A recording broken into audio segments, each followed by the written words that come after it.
Assalamualaikum warahmatullahi wabarakatuh.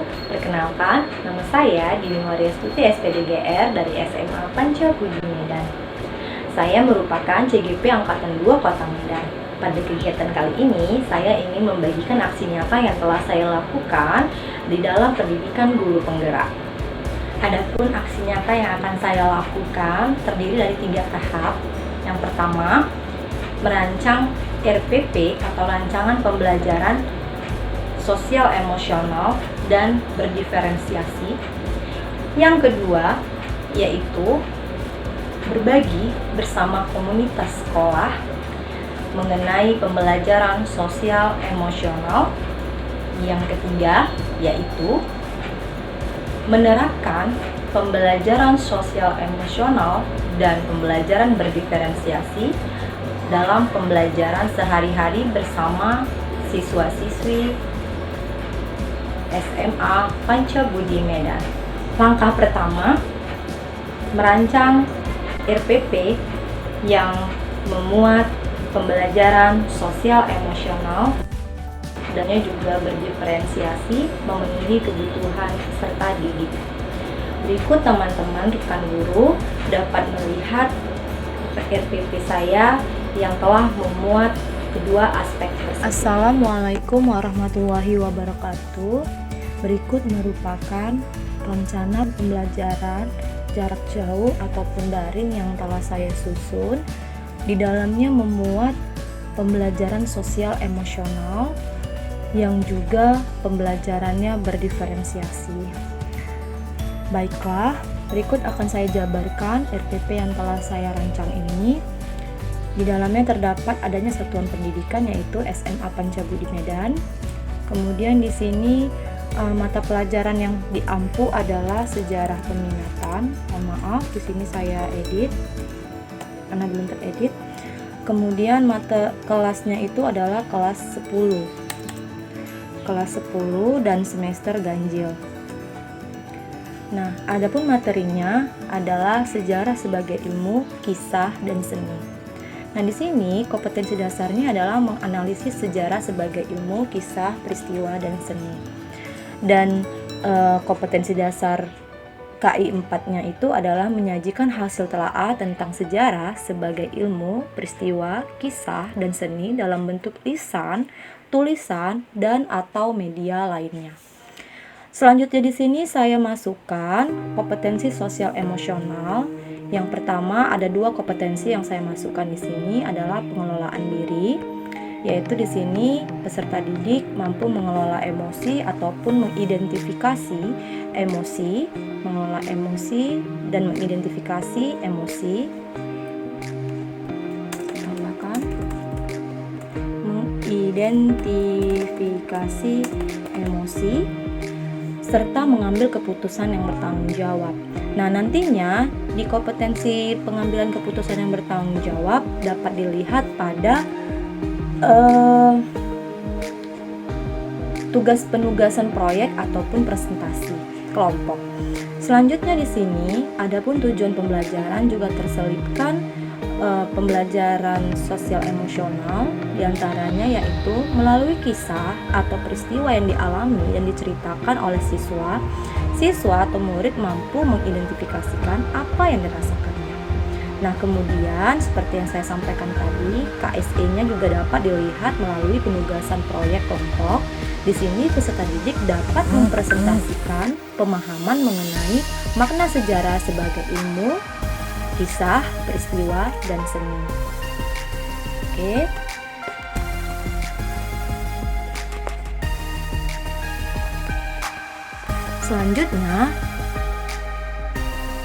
Selanjutnya adalah model pembelajaran yang digunakan discovery learning. Metodenya ini juga beragam, tanya jawab, diskusi kelompok, proyek.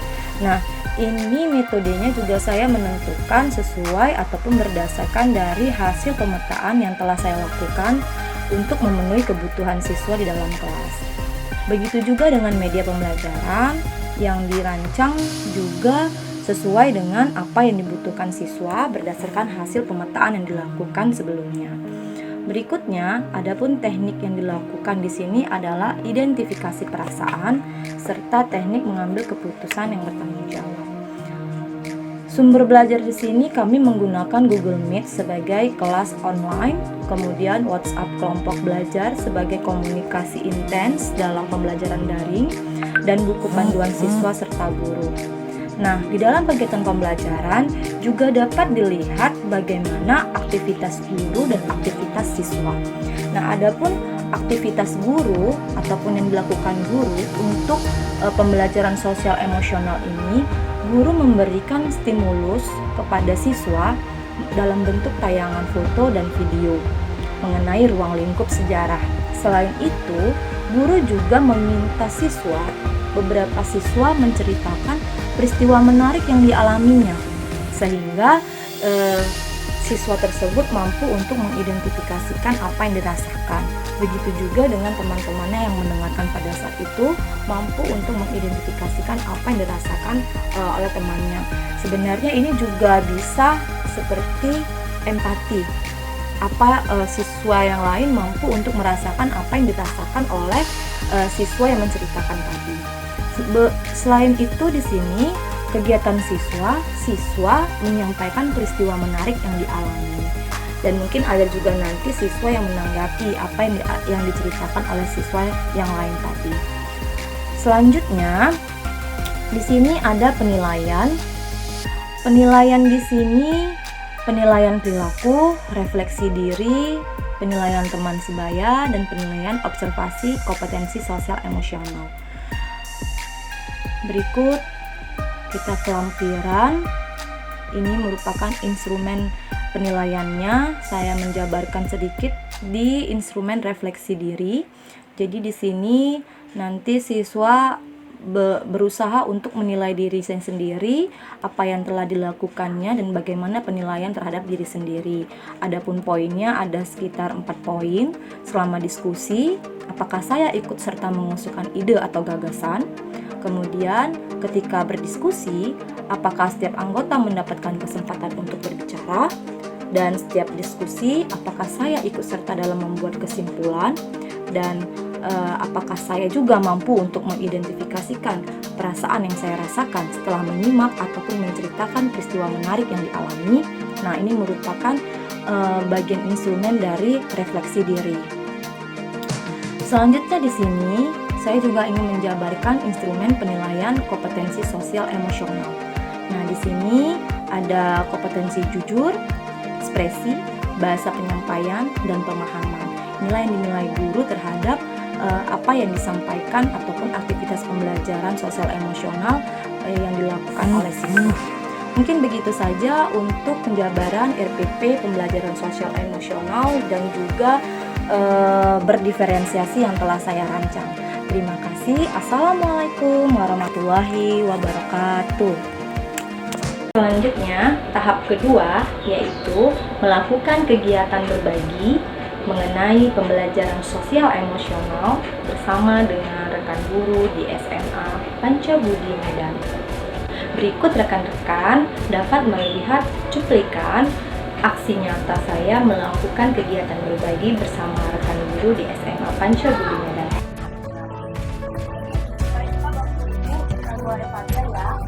Assalamualaikum warahmatullahi wabarakatuh semuanya.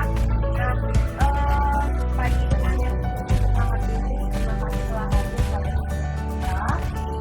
Jadi bahasan pembelajaran sosial emosional ini saya lakukan sebagai bentuk aksi nyata saya dalam pembelajaran modul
kayaknya lebih ke antara orange kuning gitu ya.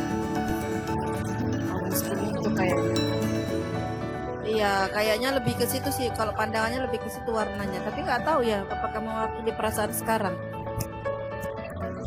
Nah, kira-kira kenapa kok bisa milih yang seperti itu, Kak? Eh, nggak tahu sih. Di antara semuanya kayaknya warnanya yang orange itu kan lebih colok ya.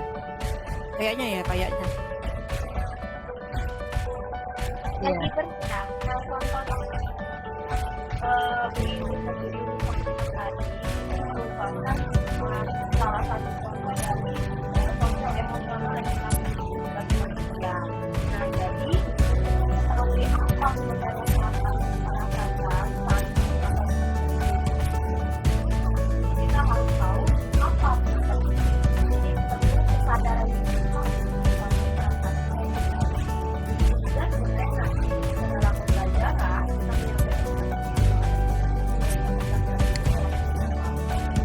ya. Nah, kemudian di sini apa saja kegiatan yang dilakukan untuk mengelola emosi Anda secara ini bisa berbagi pola hasil dari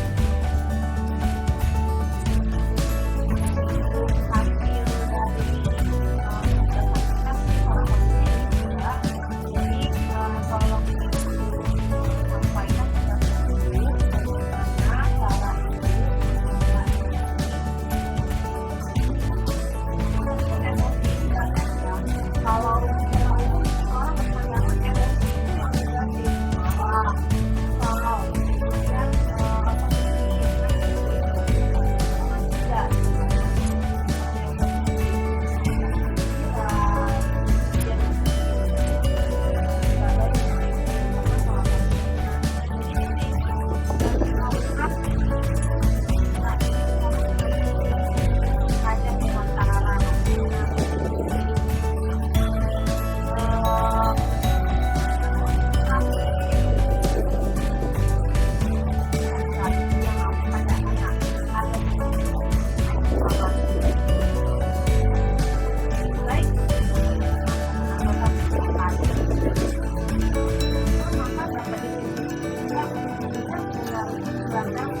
emosional tadi.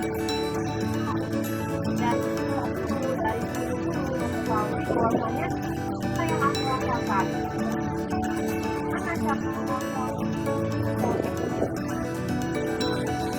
ada gangguan sosial misalnya bertanggung jawab atau kesadaran diri ada yang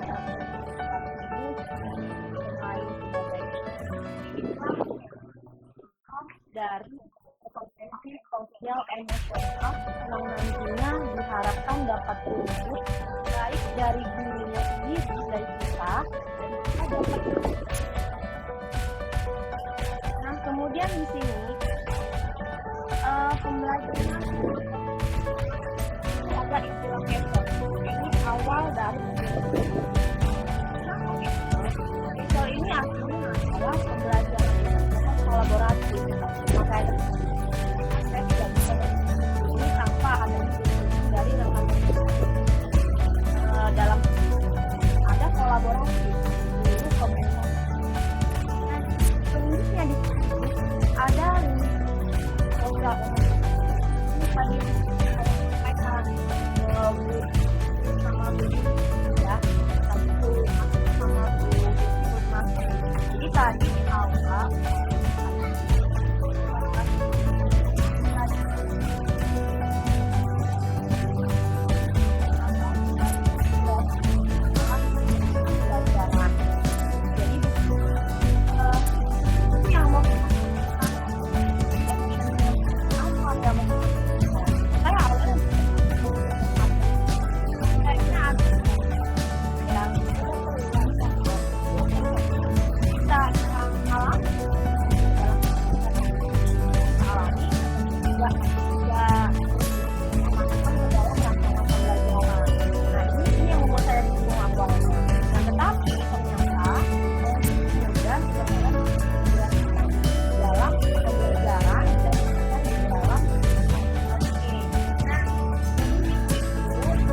kelihatan ya kalau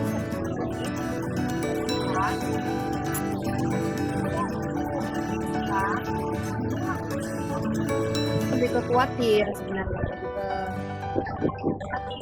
ya ketakut sih sebenarnya, lebih ketakut. Artinya itu lebih bukan ketakutan gimana sih, cuma kan sekarang ini COVID ini memang makin banyak. Iya. Jadi lebih ke apa sih ya, lebih ke khawatir kalau ada kalau sekarang kan berita meninggal dunia ini, apalagi kalau kayak kita ya nggak usah lagi berpikir ya, kalau di itu kan sekali tuh ada yang meninggal sekolah dari orang tua siswa gitu, kita juga guru-guru sekolah, jadi lebih ke situ sebenarnya. Karena sebenarnya orang-orang terdekat kita pun sekarang ini banyak yang sakit. Baiklah, masuk kepada tahap yang terakhir, yaitu langkah yang ketiga mengenai pelaksanaan pembelajaran sesuai dengan rancangan pembelajaran yang telah dirancang, yang di dalamnya memuat kompetensi ataupun pembelajaran sosial emosional serta pembelajaran berdiferensiasi yang berpihak kepada murid memenuhi kebutuhan murid. Berikut cuplikan dari pembelajaran yang dapat rekan guru saksikan. Assalamualaikum warahmatullahi wabarakatuh. Waalaikumsalam warahmatullahi wabarakatuh. Kedengaran, Miss. Terima kasih ya. Nah, jadi pada hari ini pertemuan kedua kita ya. Pada pertemuan sebelumnya sudah kita bahas kontrak belajar dan kesepakatannya. Nah, jadi pada hari ini kita masuk kepada masa pembelajaran pertama. Jadi itu mari kita berdoa dulu secara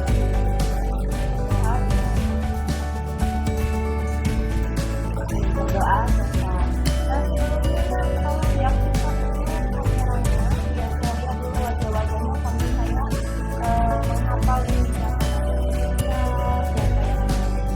ya. Nah, jadi sebelumnya kalian sudah masuk ke GC. Di GC itu sudah saya tata, saya susun materinya, kemudian di situ ada juga bagian, ada bagian hati, ada bagian kakak bala yang lain, ada juga bagian ini. Mungkin ada yang mau ditanya Mak sebelum kita masuk materi. Tidak, Miss. Sambil isi ya Nak ya, dokter hadirnya ya.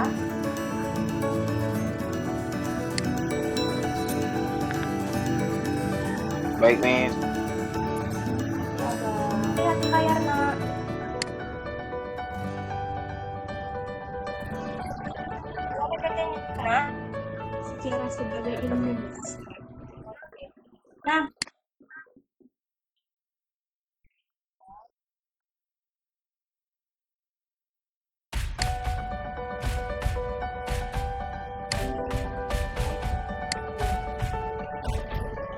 ini kita mau membahas sejarah sebagai sebuah kata dan ini ada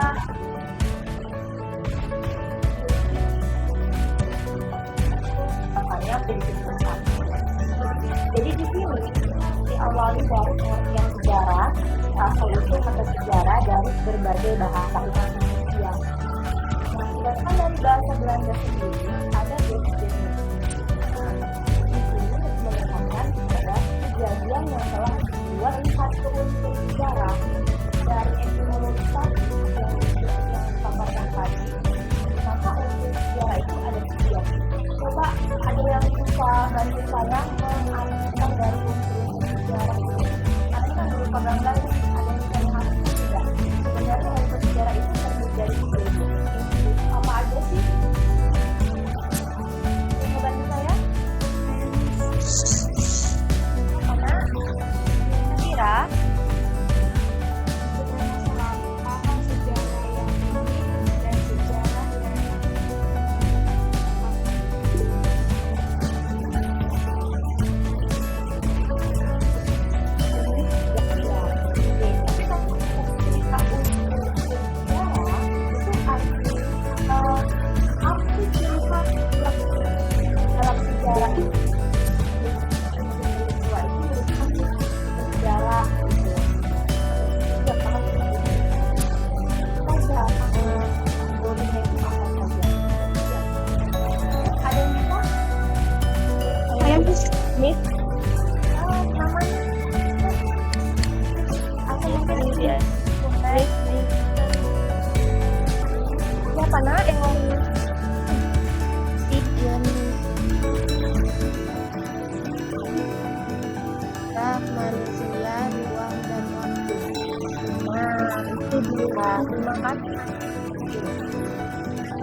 setuju. Nah sekarang saya mau kasih kalian sejarah pelajaran kalian ini. Oke Yulisia, silakan Nak. Kalau saya sejarah itu tentang menceritakan tentang masa lalu yang sudah pernah terjadi. Bahkan itu terjadi sekali dalam seumur hidup kita. Salah satu peristiwa yang sangat penting. Tangannya Yulisia. Oke, nah jadi dengan kan seperti itu dia sekali Yulisia, sejarah itu merupakan suatu peristiwa penting. Oke, saja. Mungkin ada lagi pendapat yang lain? Oh ini sudah hanya peristiwa penting ini, tapi ini. Nah yuk, lagi penting, silakan Nak. Sejarah adalah peradaban manusia. Manusia. Nah jadi seperti yang saya sampaikan tadi, objek kajian sejarah adalah manusia. Terima kasih Nak. Ya, jadi untuk bersejarah itu bahkan kita itu merupakan suatu ya, salah satu dua ilmunya, tetapi jangan lupa. Coba Nak, siapa yang mau menceritakan mengenai peristiwa ataupun sejarah menarik yang pernah dialami? Tujuannya di sini adalah untuk berbagi peristiwa sejarah agar kita pun mengetahui apa perasaan yang kita rasakan pada saat peristiwa tersebut terjadi.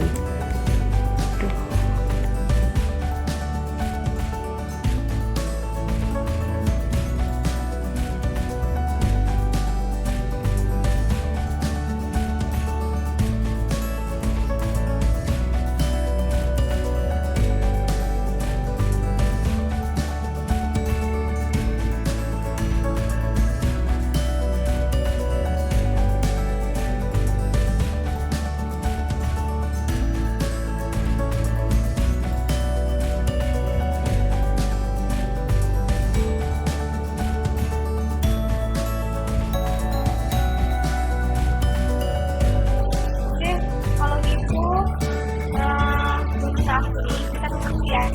Saya berdoa jaringan saya ini. Tapi mari kita berdoa.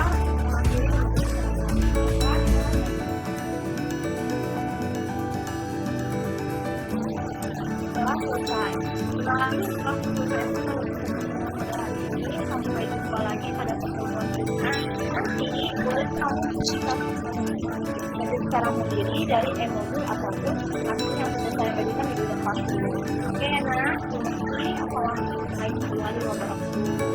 Waalaikumsalam. Demikianlah aksi nyata yang dapat saya lakukan pada kegiatan kali ini. Semoga bermanfaat. Sampai ketemu lagi pada kegiatan berikutnya. Assalamualaikum warahmatullahi wabarakatuh.